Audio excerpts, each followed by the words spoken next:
ओम नमः शिवाय। मैं मुकेश कुमार मिश्र अपने चैनल एस्ट्रोलॉजी एंड आयुर्वेदा में आप सभी मित्रों का हार्दिक अभिनंदन करता हूं।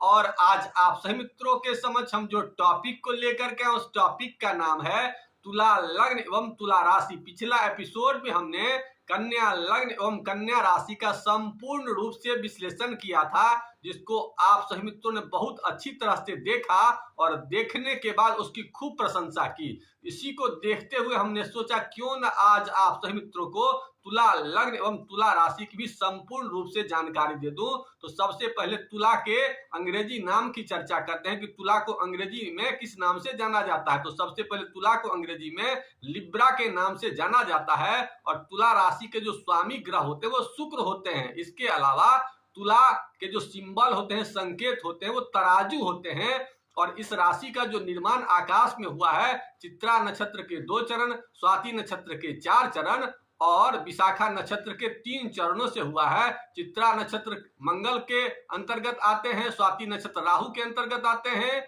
और विशाखा नक्षत्र गुरु के अंतर्गत आते हैं। मतलब कहा जा सकता है कि मंगल, राहु और गुरु के मिलन से इस राशि का निर्माण हुआ है। और इसके अंतर्गत जो अक्षर आते हैं, जो चरण आते हैं, वो 9 होते हैं और 9 जो चरण होते हैं वो रा लेटर होते हैं, री लेटर होते हैं, रू लेटर होते हैं, रे लेटर होते हैं, रो लेटर होते हैं, ता लेटर, ती लेटर, तू लेटर और ते लेटर। ये 9 अक्षर है जो होता है, ये आपका तुला लग्न और तुला राशि का होता है। अगर आपकी इसमें से कोई राशि है तो आप समझ जाएं कि आपके लेटर इन्हीं में से होंगे। तो सबसे पहले अब इसके प्रतीक चिन्ह तुला तो तराजू जैसा होता ही। अब इसकी जो संख्या होती है सिलसिलेवार, मैंने 1 से लेकर के 12 तक में उसकी 7वीं राशि चुकी होती है। तो 7वीं राशि होने के कारण इसका कमर प्रदेश और लिंग प्रदेश पर विशेष अधिकार क्षेत्र होता है। अब इसके तत्व की अगर चर्चा करते हैं तो विशेषतः ये वायु तत्वीय राशि के अंतर्गत आते हैं। और इसके वर्ण की अगर चर्चा करते हैं स्वयं वर्ण के होते हैं। और जाति अगर इसकी चर्चा की जाए तो शूद्र जाति की होती है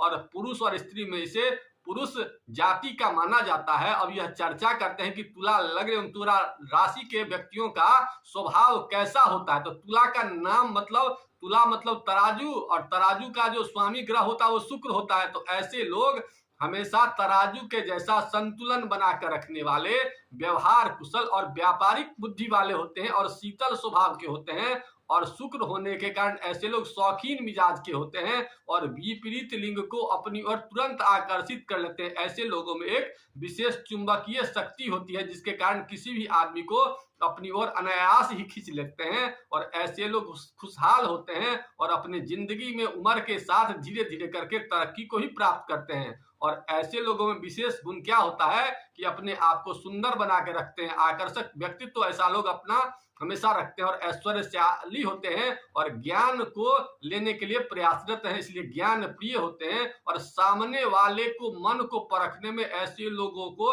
विशेष पारंगत कहा जा सकता है कि ऐसे लोग होते हैं और अपने मन की बात दूसरों को समझने नहीं देते। ये सबसे बड़ा विशेष गुण होता है। और अपने जिंदगी में ऐसे लोग कदम पर कदम आगे बढ़ते हैं और अंत में जाकर के विशेष रूप से समाज में सफलता प्राप्त करते हैं। ऐसे लोगों को राजनीतिक जीवन में भी विशेष तौर पर सफलता मिलती है और ऐसे लोग अपनी जिंदगी में तमाम ऐश्वर्य को प्राप्त करते हैं। ऐसे लोग गाड़ी घोड़ा शौकीन मिजाज के होते हैं तो वस्त्र सुगंध भी ऐसे लोग खूब अच्छी तरह से प्राप्त करते हैं। इस प्रकार के अगर आपके नेचर हैं तो समझ जाएं कि आपकी राशि तुला राशि है या लग्न आपका तुला है। अब यह बात करते हैं कि तुला लग्न और तुला राशि अगर है तो आपके मित्र ग्रह कौन कौन होते हैं। तो तुला के जो मित्र सबसे अच्छे होते हैं वो शनि होते हैं, क्योंकि शनि इनके कुंडली में 4th भाव का भी स्वामी होता है और 5म भाव का स्वामी होता है। मतलब ये कहा जा सकता है कि एक त्रिकोण का स्वामी है और एक 4th का स्वामी है। इसलिए ऐसे लोगों को शनि अगर जन्म कुंडली में अगर अच्छा होता है तो खूब तरक्की करते हैं, खूब सुख संपदा को ही प्राप्त करते हैं और खूब ऐसे लोग विद्वान भी होते हैं। क्योंकि विद्वान के लिए 5म घर का और अच्छा होना जरूरी होता है। तो 5म घर का स्वामी शनि होता है, इसलिए ऐसे लोग विद्वान भी होता है। अब इसके भाग्य कारक ग्रह की चर्चा करते हैं कि तुला लग्न एवं तुला राशि के लिए भाग्य कारक ग्रह कौन होता है। तुला लग्न एवं राशि के लिए भाग्य कारक ग्रह बुध होता है। अब इसके धन की चर्चा करते हैं तो धन के लिए 2य भाव का जो स्वामी होता है वो मंगल होता है और एकादश भाव का जो स्वामी होता है वो सूर्य होता है। तो जब आपके जन्म कुंडली में मंगल और सूर्य अगर अच्छा होगा तो आप विशेषतः धन के सोर्सेज में विशेष रूप से अच्छे होंगे। अब यह चर्चा करते हैं कि कर्म भाव के स्वामी कौन होते हैं। तो कर्म भाव के स्वामी इनके चंद्रमा होते हैं। चंद्रमा जन्म कुंडली में जितना मजबूत होगा उनका कर्म भाव उतना ही मजबूत होगा। अब यह चर्चा करते हैं उनका जो पत्नी का घर या पति का घर होगा वो कैसा होगा। तो उसका पति का घर या पत्नी का घर का स्वामी जो होता है मंगल होता है, 1 नंबर लिखा होता है। तो मंगल जन्म कुंडली में जितना मजबूत होगा उतना उनके जीवन साथी का जो है ना सुख विशेष रूप से मिलेगा। अब यह चर्चा करते हैं कि इनकी जन्म कुंडली में अगर कमजोर कोई चीज हो तो उसको कैसे ठीक कर सकते हैं। तो इसके लिए सबसे पहले इनको अपने मुख्य ग्रह को मजबूत करने का प्रयास करना होगा। और मुख्य ग्रह जो होता है इनका शुक्र होता है, तो शुक्र को मजबूत करेंगे। इसके अलावा इनके जो इष्ट देव होते हैं वो भगवान शिव होते हैं, तो शिव को विशेष रूप से मजबूत करेंगे तो ऐसे लोगों में विशेष तरक्की की संभावना होगी। तो अब तरक्की की संभावना ज्यादा करने के लिए क्या क्या उपाय किया जाए इसकी चर्चा करते हैं। लेकिन चर्चा करने से पहले आप लोगों से एक नम्र निवेदन करना चाहूंगा कि अब तक अगर हमारे चैनल को आप लोगों ने सब्सक्राइब नहीं किया है तो कर लीजिए। और साथ ही साथ अगर आप लोग जन्म कुंडली का विश्लेषण करवाना चाहते हैं या ज्योतिष शिक्षण चाहते हैं तो नीचे दिए नंबर पर संपर्क करके उस जानकारी को प्राप्त कर सकते हैं। अब यह चर्चा करते हैं कि अगर जन्म कुंडली में शुक्र कमजोर हो तो क्या ऐसा उपाय करें जिससे आपके जिंदगी में विशेष तरक्की हो। तो सबसे पहले आपको ये करना होगा कि अपने जिंदगी में अनुशासन को विशेष रूप से रखना होगा, क्योंकि शुक्र का मुख्य चीज अनुशासन ही होता है। तो तुला का जो स्वामी ग्रह होता है शुक्र होता है, इसलिए अनुशासन को लाइए, अपने आप को सजा कर रखिए, वस्त्र सुगंध संगीत हमेशा इसका प्रयोग करिए। और साथ साथ अपने भोजन में सफेद वस्तुओं का, जैसे सफेद वस्तु में विशेषतः साबूदाना का प्रयोग कीजिए, मखाना का प्रयोग कीजिए, कच्चा पनीर का प्रयोग कीजिए, इन सामानों का प्रयोग विशेष रूप कीजिए।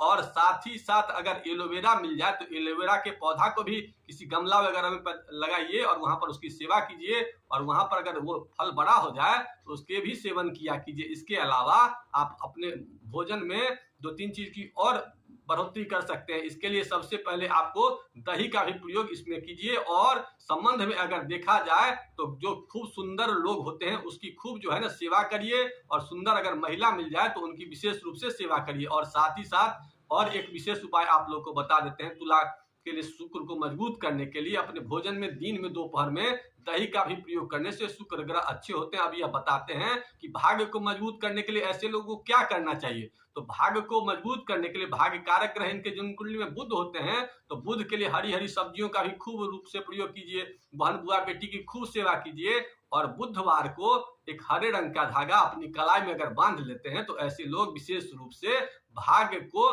मजबूत कर लेते हैं। अब अगर कोई दूसरा समस्या हो तो उसके लिए आप क्या कर सकते हैं। अगर आपके जिंदगी में लाइफ पार्टनर से संबंधित समस्या हो तो मंगल को मजबूत कीजिए। ज्ञान से संबंधित, संतान से संबंधित अगर समस्या हो तो शनि को मजबूत कीजिए। और धन से संबंधित अगर समस्या हो तो विशेषतः सूर्य को मजबूत कीजिए। ये सब उपाय अगर आप करेंगे तो आप देखेंगे कि आपकी जिंदगी में जो भी खराब ग्रह हैं धीरे धीरे अच्छे हो रहे हैं और आप अपनी जिंदगी में आनंद की अनुभूति को प्राप्त कर रहे हैं। अब इन्हीं बातों के साथ आज के एपिसोड को यही समाप्त करना चाहेंगे। अगर आप लोगों को पोस्ट अच्छा लगा तो लाइक करिए। और किसी प्रकार के मन में कोई शंका हो या कोई विशेष चीज जानना चाहते हैं तो नीचे दिए नंबर पर संपर्क करके उस जानकारी को भी प्राप्त कर सकते हैं। इन्हीं बातों के साथ आज के पोस्ट को यही समाप्त करते हैं। ओम नमः शिवाय।